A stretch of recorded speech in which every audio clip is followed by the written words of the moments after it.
Bonjour à tous, aujourd'hui on va fabriquer une porte coulissante. C'est la première porte que je fabrique. Il y a des tenons, des mortaises, des assemblages au torillon, tout ça c'est nouveau pour moi. Donc on va découvrir tout ça ensemble, ça m'a pris beaucoup de temps. C'est parti! Alors comme je vous l'ai dit, je vais fabriquer une porte coulissante et c'est une première pour moi. Il y a plusieurs choses qui sont une première pour moi. Déjà l'assemblage qui va être en tenon mortaise. Donc hop, pour ceux qui connaissent et pour ceux qui ne connaissent pas. Donc ça, j'en ai jamais fait avant. Celui-là, ça a été vraiment mon premier pour voir un petit peu la technique que j'allais utiliser. Et après, coller. Donc pour moi, c'est vraiment une première technique que j'ai absolument jamais faite avant. Deuxième technique que j'ai jamais fait, c'est l'assemblage au torillon de bois, que j'ai jamais utilisé, jamais eu l'occasion. Donc là, c'est l'occasion de tester ça. Je sais que ça marche, je sais que ça rend des résultats super propres. Donc voilà, deuxième technique, jamais fait. Troisième technique que j'ai jamais utilisée, c'est l'utilisation d'une défonceuse pour faire des rainures et des encoches qui vont me servir à glisser le panneau de bois que je vais fabriquer pour mettre en bas de la porte et les plexiglas que je vais mettre en haut. Donc ça aussi, jamais utilisé. Donc je vais voir comment ça se passe. J'espère juste que je vais pas me foirer pour toutes ces techniques-là, parce que c'est quand même une vidéo qui va être assez longue. Ensuite, une autre technique que j'ai jamais fait, c'est de coller plusieurs planches pour faire un grand panneau de bois. Donc j'ai pas de serre-joint dormant, donc j'en ai fabriqué sur des croquis que j'ai vus sur internet, qui sont des anciens serre-joints dormants que les anciens utilisaient. Donc voilà, et faire une porte sans clous ni vis, juste coller et avec des torillons, ça aussi je n'ai absolument jamais fait et j'ai jamais fabriqué de porte non plus d'ailleurs. Donc voilà. On va partir sur un timelapse qui va être un premier timelapse qui va être assez long, où je vais faire tous les débits, les traçages, les découpes, les encoches, enfin tout ce que j'ai besoin avant de monter la porte. Donc on va se retrouver après le montant de la porte, après tout ça pour faire le montage de la porte. Pour la fabriquer, cette porte, j'ai choisi d'utiliser donc des morceaux de bois comme ça, qui sont en fait des tasseaux de bois qui doivent faire de mémoire 27 sur 44. Donc c'est pas très épais pour une porte, mais je voulais une porte légère et pas très épaisse, vu que c'est une porte coulissante. Et c'est juste pour le but de cette porte là, à la base, c'est juste pour pas que les chats rentrent dans l'atelier de bijouterie. Donc c'est pas non plus, j'aurais pu faire plus simple, mais bon, j'aime bien bricoler, donc j'avais envie de faire quelque chose de sympa. Et la porte que je vais faire, je l'ai vue dans des magasins de bricolage à peu près à 150 €. Une fois finie, elle devrait me revenir à une trentaine d'euros. Voilà. Et pour le panneau de bois qu'il y a en bas, ce sont des planches de palette, une palette que j'ai recyclée et que je vais coller pour faire un grand panneau. Donc voilà. On se retrouve tout de suite après le timelapse pour faire le montage. Allez, à tout de suite.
Alors ça y est, tous mes éléments sont fabriqués, le plateau, les montants, les traverses, enfin tout. Donc c'est enfin le moment du collage, j'ai eu beaucoup d'étapes de préparation avant ça. Donc je suis content d'en être là. Et après il y a encore beaucoup de travail, donc c'est parti, encore un time-lapse pour le collage de tous les éléments et puis le serrage de tout. Allez, c'est parti.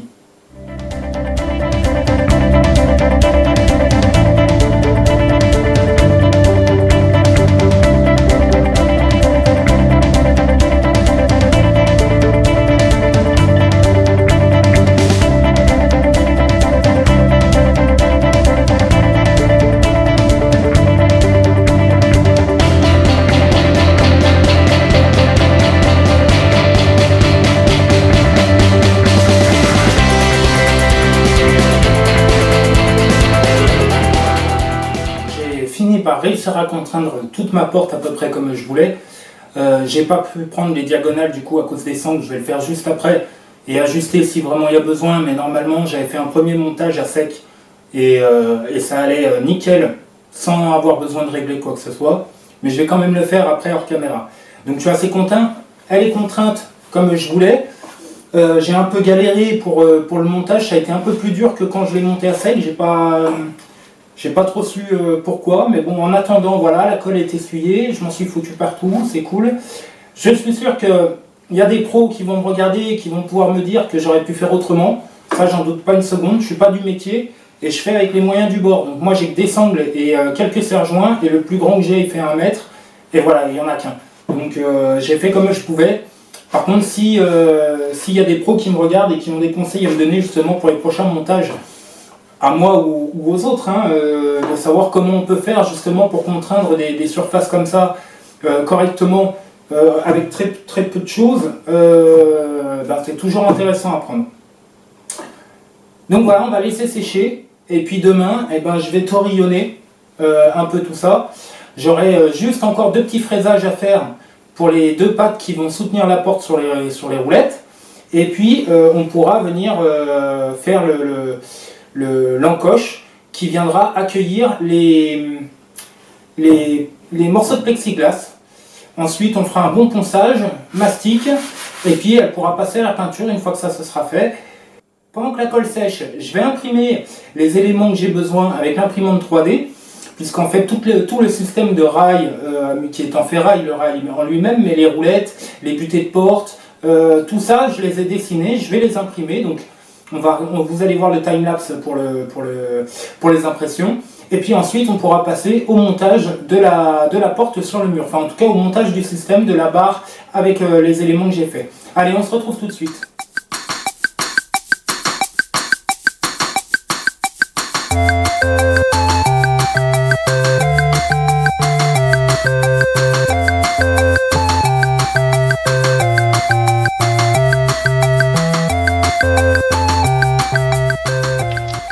Comme vous l'avez vu, le time-lapse des impressions est pas complet. J'ai mis une carte mémoire trop petite et du coup ça me l'a rempli et donc on n'a pas la fin et on n'a pas d'autres éléments que je pensais avoir pris en photo après. C'est pas grave, c'est pas non plus des choses transcendantes. Avant de vous expliquer mes différentes pièces imprimées, je voudrais tout simplement vous dire que mes vidéos ne sont pas sponsorisées, je fais pas la promotion de produits X ou Y, c'est des choix personnels payés avec mon argent, vous faites ce que vous voulez, vous les achetez les mêmes, vous achetez pas les mêmes, pour moi ça change rien à ma vie du tout. Par contre, ce qui peut changer ma vie, c'est que vous vous abonniez à la chaîne, que vous likiez la vidéo, ça me ferait énormément plaisir, et pour ceux qui le souhaitent, vous pouvez m'aider, il y a une liste Amazon et il y a un compte Tipeee. Allez, maintenant, les impressions. J'ai imprimé le guide de porte. Donc il se fixe au sol, la porte coulisse en haut, voilà, ça guide la porte, pas qu'elle aille à gauche à droite. J'ai imprimé donc la poulie.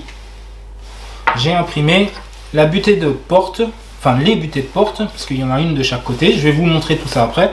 Et ensuite les écarteurs. Alors celui qui va écarter la barre de coulisse du mur, pour avoir la barre à l'axe de la porte, et l'écarteur de poulie, donc lui qui va écarter la poulie de la barre qui la fixe, qui la tient, pour que la poulie, pareil, soit à l'axe de la porte. Maintenant, ma barre. Ma barre, c'est du 30 par 6. Donc j'ai pris du costaud. Et c'est une barre qui m'est revenue à 12 € et quelques, je crois. On prend la butée, on la rentre. Alors, ça c'est le côté qui n'est pas ébavuré. On le rentre comme ceci. Hop, on la règle. Vous avez un trou, vous percez. Boulon écrou. Et votre butée ne bouge plus. Pour ce qui est de la poulie, je ne sais pas si vous verrez bien, il y a un roulement de roller qui est monté en force au milieu.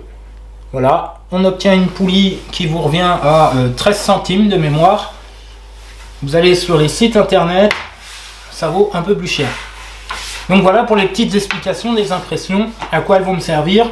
À dessiner, c'est relativement rapide, hein, j'ai fait ça assez rapidement, c'est pas des pièces compliquées. Après, vous prenez bien vos cotes, et puis vous verrez, tout se passera bien.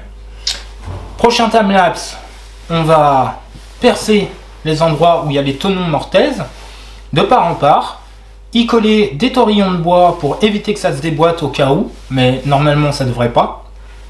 On va couper, on va poncer la porte, on se retrouve après ce timelapse là, et on pourra passer à la peinture. Allez, à tout de suite.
Les torillons ont été collés, coupés, etc. Vous avez vu que j'ai fait l'encoche pour accueillir les plexiglas tout autour des emplacements, des 3 cadres. Et avec ma technique, vous avez vu, j'ai fait le tour comme ça. Et j'ai des arrondis dans les angles. Donc en fait, ces arrondis-là, je vais tout simplement, avec un ciseau à bois, refaire un angle droit. Hein, mais je vais le faire hors caméra. La porte est poncée, tout est collé, tout est en place. Vous avez vu, j'ai installé les 2 petites tiges qui vont accueillir les poulies. Je peux passer maintenant à la peinture. Donc ça va être assez rapide. Encore un dernier time-lapse et on se retrouve juste après.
Et ben voilà, la porte est peinte, je suis assez content de moi, ça rend plutôt pas mal. Vous avez vu, j'étais tellement pressé de la peindre qu'en fait je l'ai mis en place et je me suis mis à la peindre comme ça, ce qui était totalement ridicule. Donc vous avez vu que la première face je l'ai peint dessus et ensuite j'ai peint l'autre face forcément sur des tréteaux et je vous ai pas filmé la deuxième couche parce que bon, il n'y avait pas grand intérêt à le faire. Donc voilà, la porte elle est là. Vous voyez peut-être ici, je ne sais pas si vous voyez bien, j'ai déjà découpé des baguettes qui vont tenir les plexiglas en place. Le problème c'est que j'ai pas encore les plexiglas, donc du coup je vais pas couper toutes les baguettes, enfin je le ferai en tout cas hors caméra, je fixerai et je peindrai à ce moment là, ça sert à rien de le faire avant. Et ce que je vais faire c'est que sur une prochaine vidéo, en fin de vidéo, je vous montrerai tout simplement l'installation des plexiglas, mais il n'y en a pas pour longtemps, hein. Vous coupez des rectangles, vous les mettez en place, vous mettez vos baguettes, vous clouez, voilà, un petit coup de silicone éventuellement si on veut que ce soit étanche. Et voilà, terminé. Donc vu que je connais déjà l'épaisseur du plexiglas que je veux mettre, j'ai pas besoin d'avoir quelque chose de très épais vu la taille. Donc je suis parti sur du 2 mm et demi, hein, ce qui reste du plexiglas très fin. Mais c'est vraiment histoire de mettre quelque chose. C'est pas, il n'y a pas une réelle utilité si vous préférez, ni pour garder la chaleur, ni pour quoi que ce soit. Donc voilà. Pour les dernières petites précisions, je vais vous montrer ça. Il faut savoir que le système qui est en haut, donc la coulisse, hein, alors attendez, bougez pas, donc la coulisse, vous voyez, ça marche plutôt pas mal mon système, je suis assez content de moi, hein, c'est le premier que je fais. Ça c'est un système dans le commerce que moi j'ai trouvé aux alentours de 100 €. La porte, dans le commerce, elle vaut 150 €, un modèle comme ça. Donc moi je m'en tire, les montants je les ai achetés, ça m'a coûté 20 € le lot de 4 et j'en ai eu assez pour faire la porte. La barre en métal, je l'ai payé 12,50 € de mémoire, donc sur une barre plus grande, hein, elle faisait 2,50 m, moi j'ai utilisé 1,50 m. Tout ce qui est poulie et impression 3D, je m'en suis tiré pour, je sais pas, peut-être 3 € grand maximum. Au final, c'est une porte qui me revient à quoi? Allez, 40 € au lieu de 250 € dans le commerce. Alors certes, ça m'a pris du temps parce que c'est la première fois que je fais ça et que j'ai absolument pas l'habitude. Mais quand on passe de 40 € et en comptant large à 250, ça fait quand même 210 € d'économie pour une porte coulissante que vous pouvez largement faire vous-même avec peu de moyens. Moi j'utilise les outils que j'ai, mais j'aurais pu pour les tenons mortaises les faire entièrement à la scie sauteuse. Bon, j'ai une scie à ruban, ça me mettait des coupes plus nettes, c'était plus rapide. Bon ben voilà, moi c'était mon choix. Donc voilà, je vous retrouve bientôt pour une prochaine vidéo. Merci de m'avoir regardé. C'est toujours un plaisir de faire des vidéos. J'en fais pas autant que je voudrais en ce moment, mais soyez patients, ça va revenir. Je sais que je le dis à chaque fois, mais ça me prend beaucoup de temps en ce moment et parce que j'ai plein de choses à gérer. Vous avez l'atelier que vous voyez un petit peu de bijouterie derrière. Je vous ai pas filmé la construction des meubles, mais vu que je suis sur plusieurs projets en même temps, c'est compliqué pour moi de tout filmer. Ça me prend trop de temps et trop de ressources. Mais je vous montrerai ça. Je vous ferai un petit checking, on va dire, quand j'aurai totalement fini. Mais si vous voulez avoir un petit aperçu, j'ai des colonnes qui ont été faites d'un côté. Voilà, qui sont vides, hein, parce que j'attends de pouvoir prendre le bois qui me reste. Donc vous avez des colonnes ici, hein, 2 colonnes comme ça de chaque côté, avec un plan de travail qui n'est pas épais, parce qu'il ne va pas accueillir beaucoup de poids. Et de l'autre côté, que vous ne voyez pas, je vous montrerai aussi, bon bah c'est un atelier, c'est un établi spécial bijouterie. Donc il y a une forme un peu spécifique, etc. Donc voilà. Allez, à tout bientôt, ciao ciao, bye bye.